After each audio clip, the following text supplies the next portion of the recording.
With your permission, today the classes are dedicated לרפואה שלמה Adel Miriam Bat Michal Aliyah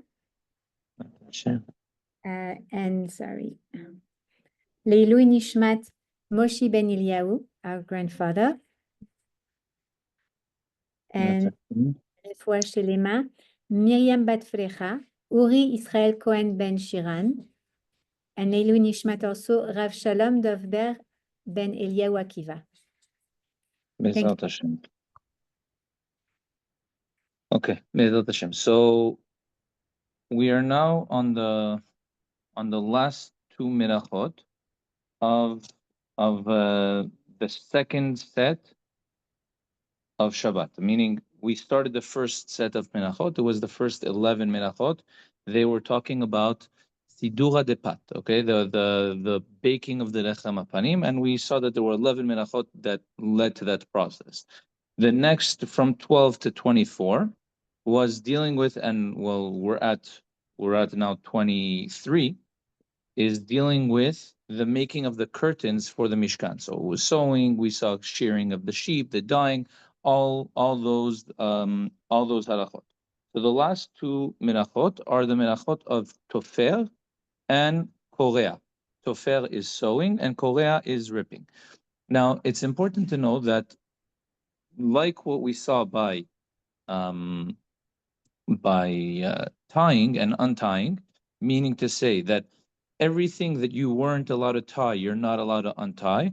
The same thing applies to tofer. So whatever you're not allowed to sew, you're also not allowed to rip. Okay, so we're going to start first with the sewing, and then we're going to move on to Be'ezrat Hashem. The korea is the ripping. Now, the minacha of tofer is basically when we're connecting two things together. Okay, there are many different ways for that to happen. We're going to see some ways that are allowed, some ways that aren't allowed.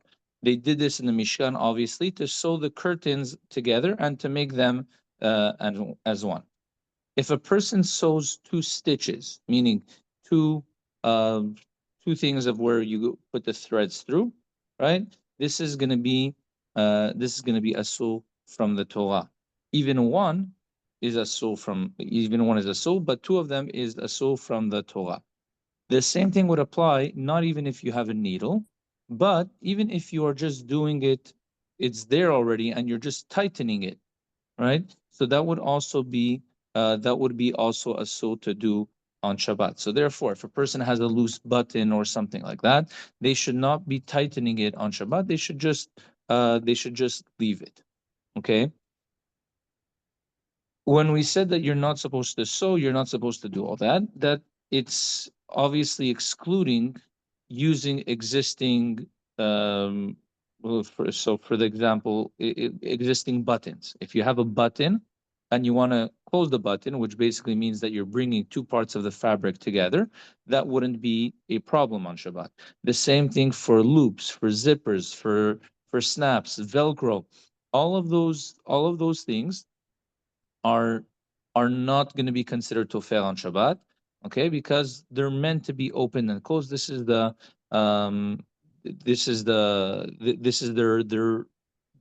their use, and tofer is meant to be something that is permanent. Okay. For this reason, you can also use, like, let's say if it's a hoodie, right? So you want to pull the strings of the hoodie to make it tighter. The same thing if you have a waistband with like sweatpants or something like this, you want to pull the strings to make it tighter, you would be allowed to do that. Speaking about the knots on the, if it's a knot for the sweatpants, we spoke about that last week. What type of knots would be allowed, what type of knots wouldn't be allowed. Okay, so doing just pulling the drawstrings is not a problem. Again, you're not even sewing, it's just tightening a string. There is no problem with that. Another thing that is allowed is using a safety pin on Shabbat. Okay, on Shabbat you would be allowed to use a safety pin, even though there are some opinions that are more machmir when it comes to this. But even if it's for long-term use, you would be allowed to use a safety pin. And the reason for this is because with a safety pin, there is it's not sewing, like there's no thread that's going through. Now that in itself is not a reason to allow it, but the purpose of a safety pin is also meant to be opening and closing, meaning the whole purpose of a safety pin is that you can open it and close it. Therefore, the whole shimush, the whole use of it is only something supposed to be temporary. Therefore, you can use it. You can use it on Shabbat, and even if you use it for long term, it wouldn't be a problem to do so. On Shabbat, you cannot glue things together. Okay, gluing fits under the same category as tofel, even though, like we said, normally tofel would require thread. However, over here, the glue, since it's meant to hold two things together, you should not be um, you should not be using it. Okay. The same thing they say for tape. Many opinions say that you shouldn't be using tape on Shabbat either. Um, a stapler. Okay, a stapler cannot either be used. Why not? What would be the difference between a stapler and a safety pin? So both of them don't have thread. Why would we say stapler? No, because once again, the stapler is meant to be permanent. It's supposed to be long term. Therefore, you wouldn't be allowed to use it, as opposed to the safety pin, which its purpose is to be used for short term, that would be allowed. Sorry, Rabbi. Yes. What about opening or closing or opening soda cans or soda bottles? Okay, so those don't fit under the category of tofel, obviously. It also doesn't really fit into the category of korea per se. The main issue with opening soda cans or bottles would fit under the category of makebe patish, where you're basically from before Shabbat, this was not a fit utensil to use. Why? Because there was no opening for it, so you can't take in or take out anything from it. Um, when you open it, you now created a utensil, right? So that's why, in general, the Ashkenazim are more machmir when it comes to it, even though nowadays, or well, nowadays, even though now many Ashkenazim are also lenient with it, and in general, Sephardim are also lenient in regards to that. But Bezat Hashem, when we get closer to it, when we get to that topic, we're gonna talk about it a little bit more. Bezat Hashem. Okay. Now, there's something that I know it's going to sound a little bit difficult to hear, but again, that's what we're here for. We're here to teach halakha, and hopefully we learn things that maybe we didn't know before. Using diapers on Shabbat. Okay. Now, if we think about it, if we think about the diaper, how it works, and again, there are different brands have different different ways that they make them, and they're used. We can technically say there's a couple of problems with the diaper. Number one, when you open the diaper itself, right? Before it was kind of on the top, it was kind of shut together. So you can say that it's a little bit like toilet paper, where it's ripping along the lines, which is less of a problem in this particular thing, because you're not really ripping it's not really like the toilet paper, which we're going to talk about soon, Bezrat Hashem. But the main issue with the diapers would be the Velcro. Okay, so the two side flaps that you open and you close and you hold things together. So there are opinions that say that opening it on Shabbat and using it on Shabbat the first time is problematic. And in fact, even Rav Ovadia Yosef, when he allows it, he says that it's better if you would open them before Shabbat. So before Shabbat, if a person, kind of like when a person is preparing toilet paper before Shabbat, right? You rip out a whole bunch. So before Shabbat, you take a couple of diapers, you open them a little bit, you close them back, and you leave it like that. Although he does allow, even if you didn't do it, to use it, but that's what he does say. Why? Because once again, you have the problem of Korea, where you're ripping, or you're taking, you're undoing something that was attached before. And you also have, which is less of a problem, would be tofel, where when you're closing the diaper together, you're kind of connecting the two together. So when you're putting on the diaper, there's no problem with tofel. Why not? Because like we said before, when you're using Velcro, it's not an issue because it's meant to be open and closed. Especially when you're putting on the diaper itself, because you know that you're going to undo this diaper sometime soon. The problem does arise, and this is where a person should try to be very careful with it. When we take off the dirty diaper and we want to throw it out. So in this, the poskim say that we should try to not close it together with the Velcro. Why? Because again, when you close it now, it's going to be thrown out and then it's going to stay like that forever. So when you're closing it, it's as if you're actually kind of closing it. You're gluing it. You're sewing it for long term, and that wouldn't be allowed. At the end of the day, even if a person does do it, it's not 100% asul. But again, a person should try to be careful with that, meaning that at least when they undo the diaper, when they take off the dirty diaper, they shouldn't um, close the flaps again and leave it on. Okay.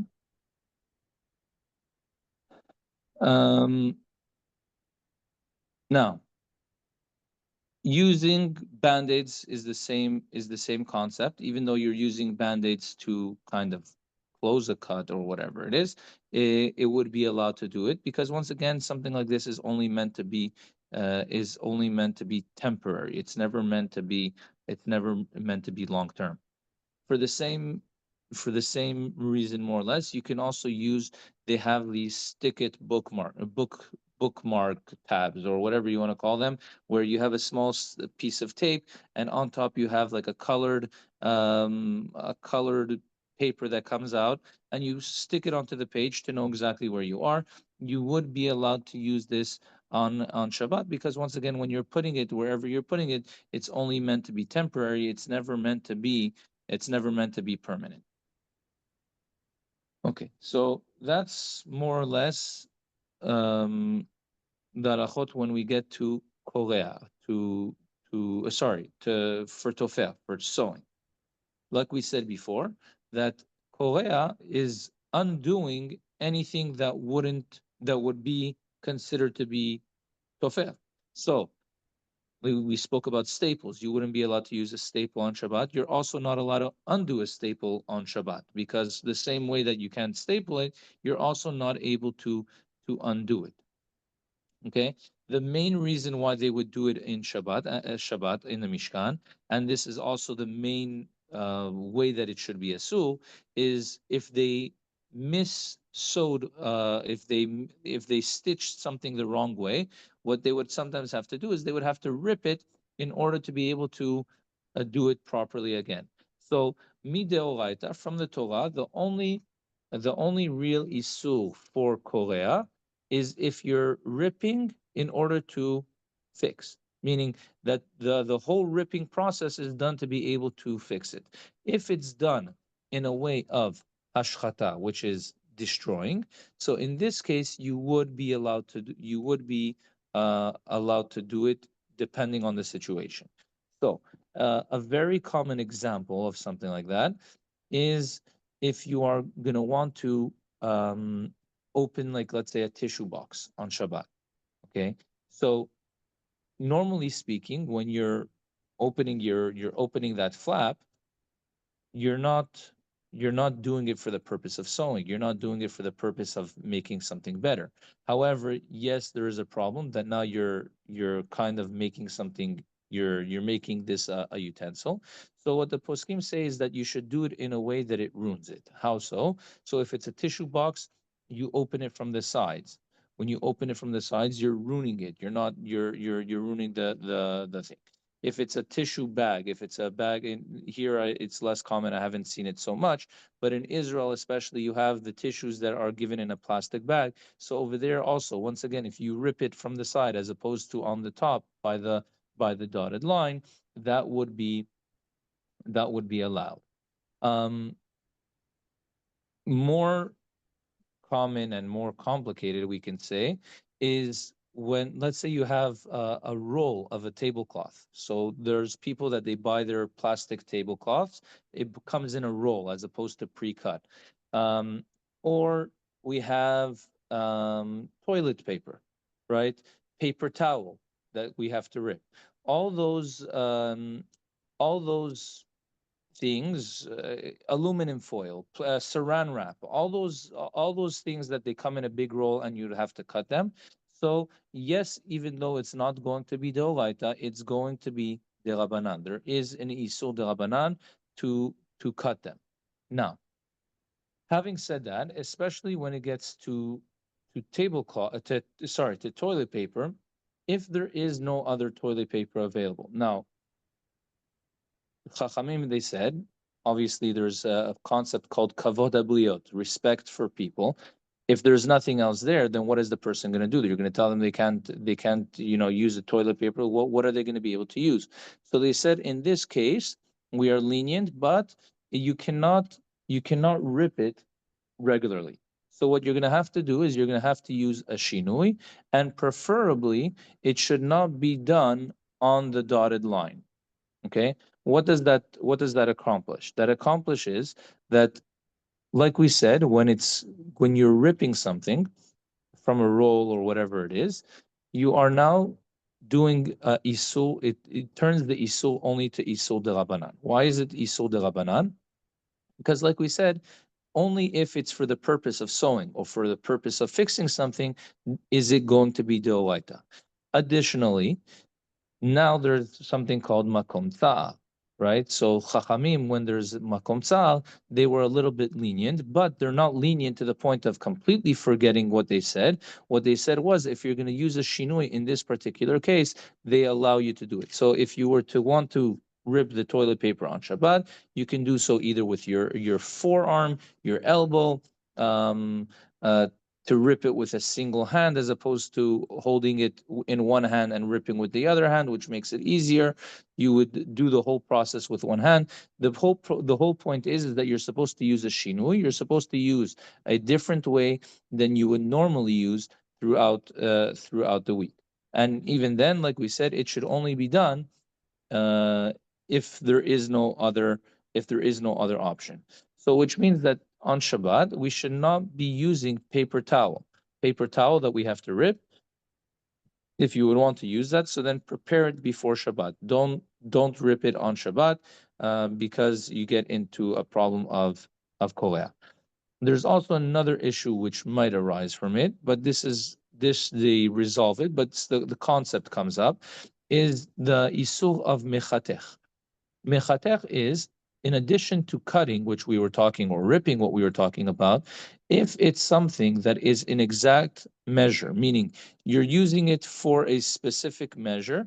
In this case, not only is the problem of kolea, you also have a problem of mechatech when you're using it for a particular measure, which is why they say that you should never be cutting the toilet paper or the paper towel along the dotted lines, because when you do that, it's as if you're cutting, if you're as if you're doing mechatech as well, which is is something like in a specific measure. There are poskim that are meker with that. There are poskim that say that in regards to mechatech, there's no problem, because they say the fact that it has a preset measure doesn't matter to me, meaning I don't care about that particular measurement, that measurement isn't really so relevant for me. It's just easier to cut along those lines. But like we said again, a person should avoid getting into all of these problems. Okay? If a person has a book that has pages that weren't cut during the binding. Okay, so when you buy the book and the book is brand new, or even if it was used previously, but the pages weren't separated properly from the printing press, okay, so in that case, you would not be allowed whatsoever on Shabbat to separate them. You would not be allowed to cut them. You would not be allowed to open them, okay? If they were properly cut before, everything was fine, and then they became glued together by something sticky like a lollipop or whatever that can happen, In this case, you would be allowed to separate them, obviously trying to be as careful as possible, but you would be allowed to separate them. So if you have bilkonim, you have sidurim that were on the table of Shabbat and they got stuck together, you would be allowed to detach them, because when they got stuck, it was never meant to last. Okay? There are certain wipes, okay, some companies of wipes that they are attached together inside the packaging. Okay, so I believe Huggies are like this, some types of Huggies, where when you pull them out of the bag, you see that there's one corner of it that is still attached, and it's meant to be detached when you pull them out. They do this so that it comes out smoother from the bag. You would not be able to use this for the same reasoning like toilet paper. It fits under the same it fits under the same category. Okay. You would also obviously not be able to tear out paper from a notepad. Okay, even if it was just glued there, right? You have those notepads that they detach easily. You would not be able to take out paper from there. Okay. On the other hand, you would be allowed to open a bag or rip open a bag that has food. So we said you're not allowed to rip on Shabbat, you're not allowed to tear. However, if it's to open a bag that has food inside, you would be allowed to do that, because again, it's number one, when the bag is closed, it's meant to be open. And number two, it's kind of like when you have an orange and you want to peel the orange to get to the food inside. So the same thing applies to here. In this, there is a difference between Ashkenazim and Sfaradim, where the Ashkenazim, they say that a person should be very careful not to rip along letters. Meaning, according to the Ashkenazim, and this also applies for cutting cakes or cookies and stuff like this that have letters imprinted on them. Ashkenazim in general are very strict when it comes to those things, that they should not rip words or cut letters from the cake in two, because they say that this is like erasing the letters. But in terms of opening the bag itself, it's not a problem. In regards to sugar bags, so we know that on top of the sugar bags, there are many times it's like kind of glued, or like the flour bags. Flour we won't really be using on Shabbat, but the concept of that. So you would be allowed technically, but however, there are some opinions that are strict with this, and they don't allow you to rip off that glue. So if you can avoid doing it on Shabbat, it would be better. Okay. If there is a tag attached to the garment, okay, so you have like the price tag or something similar to that, you would be allowed to remove this on Shabbat, because again, the garment is not the tag is not actually attached to the garment, therefore there's no problem. Okay.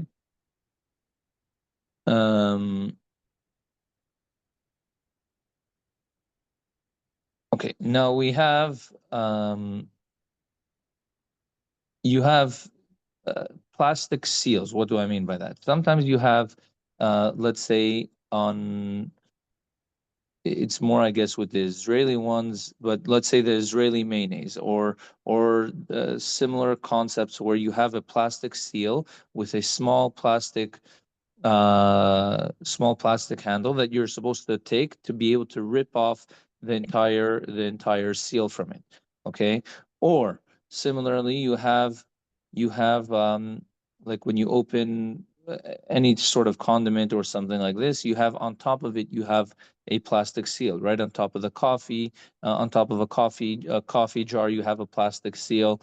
On top of the ketchup and mayonnaise, mustard, all those type of things, you have a plastic seal. You would be allowed to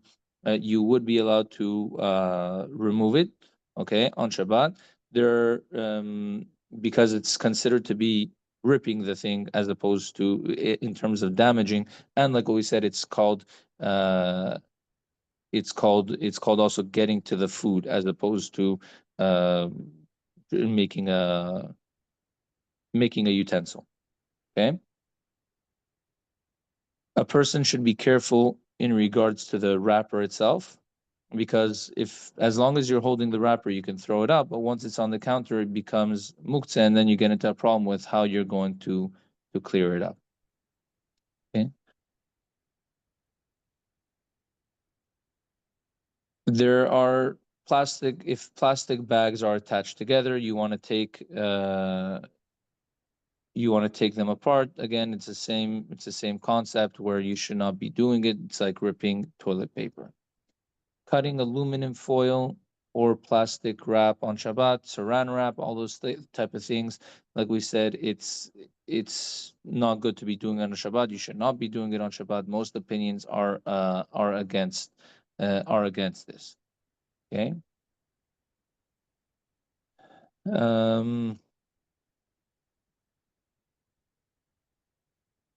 Okay, so we spoke about opening. Opening a package of tissues or baby wipes on Shabbat, right? So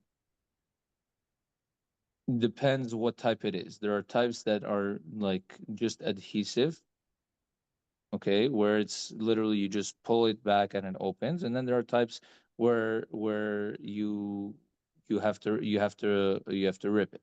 Okay, so if it's adhesive, again, all these things should preferably be done before Shabbat. Before Shabbat, you should prepare it. You should try to get it. But if you don't have, then you can open it. There is one other type of thing where it's it also fits in the same category, but this one is a bit more tricky. Where, for example, when a person buys new socks, okay, so many times when you buy the new socks, it doesn't have to be necessarily socks, it can be anything similar, but what they do is they sew the two socks together. Okay, so it's a thread that goes through between the two socks, and until you cut them, you obviously can't use the socks because they're attached together. So this, or even if you, so this should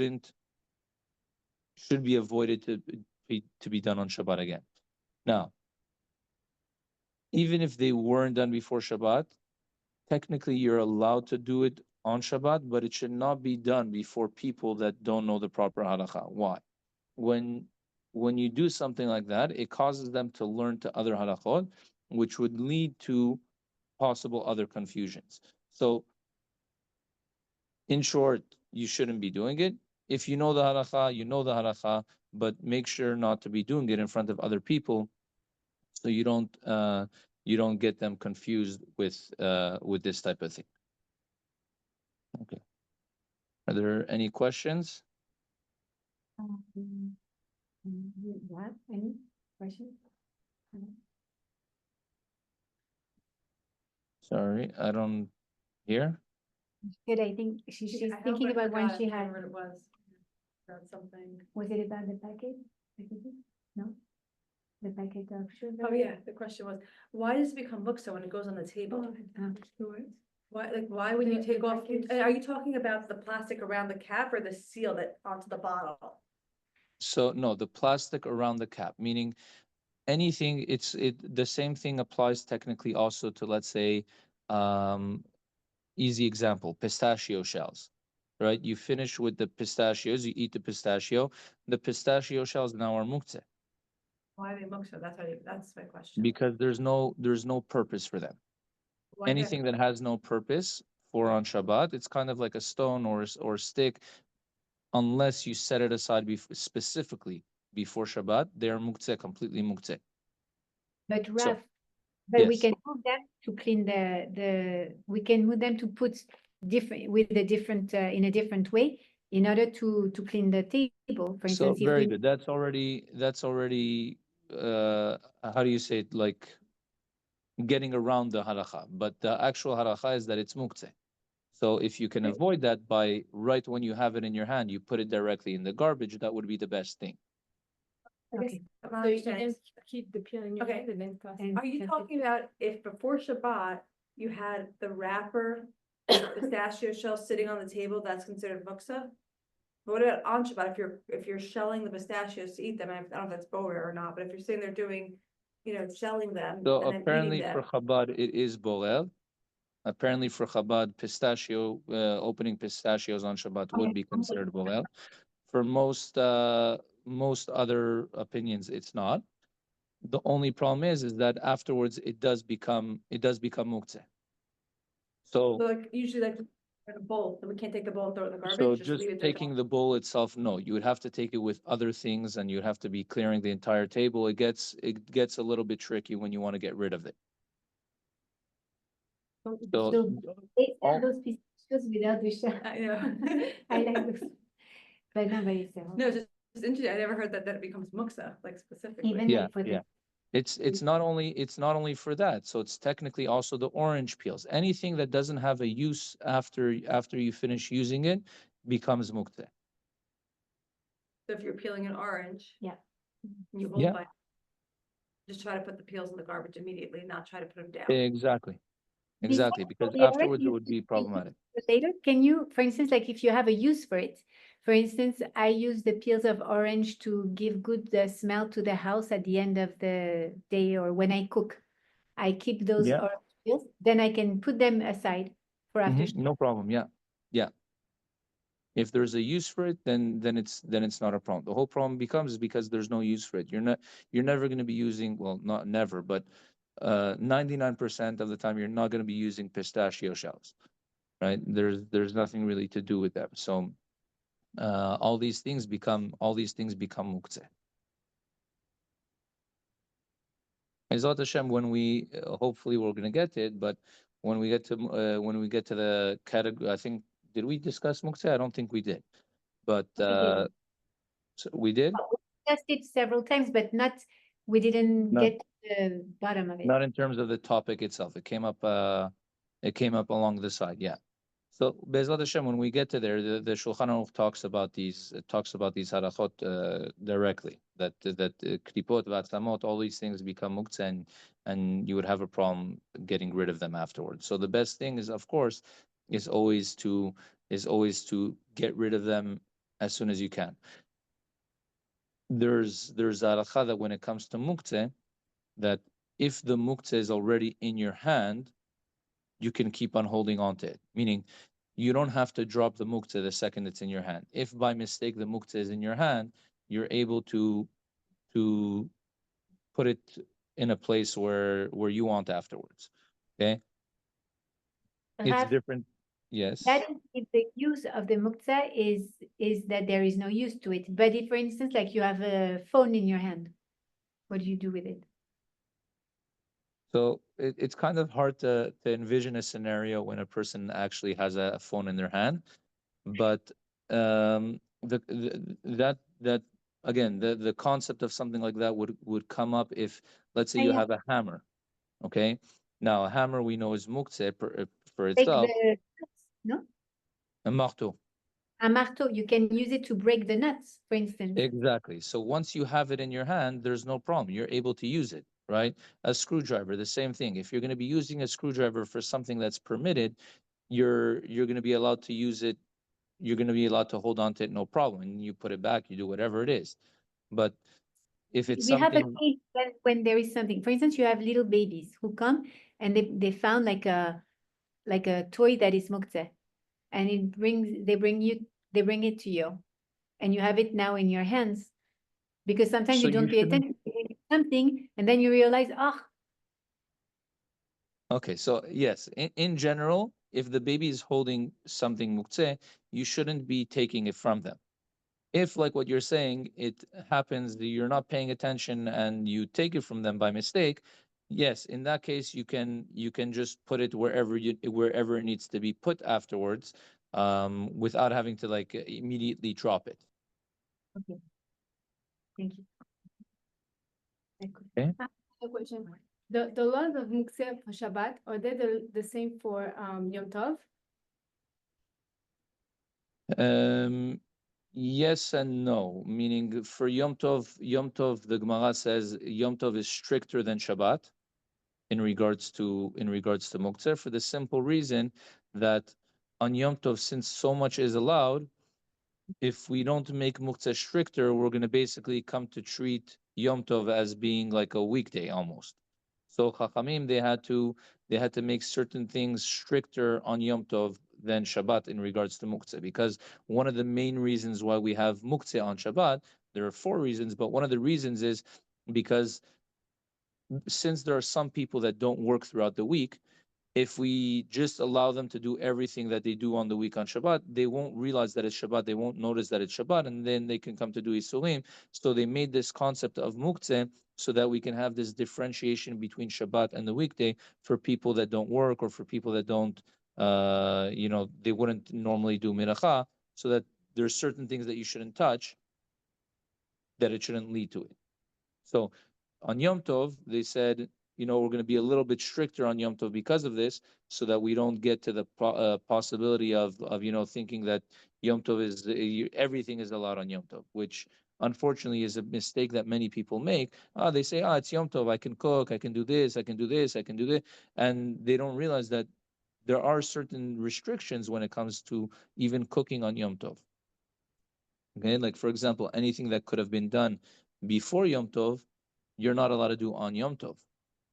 Okay, it's only things that would have been fresher if they're done on Yom Tov. Like if you're gonna do something that's better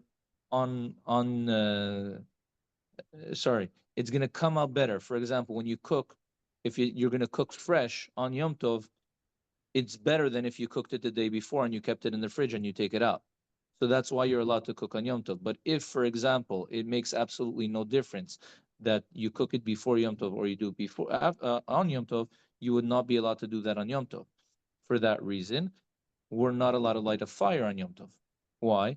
Because since the fire that you light before Yom Tov stays the exact same fire during Yom Tov, so Chachamim say, why are you going to light it on Yom Tov? Light it before Yom Tov, and it's going to stay the same thing. Okay. Merci beaucoup, Rav. All right, with pleasure. Thank you. Thank you. No problem. Yom Tov. Kol Tov, Shabbat Shalom. Bye bye. Bye bye. You don't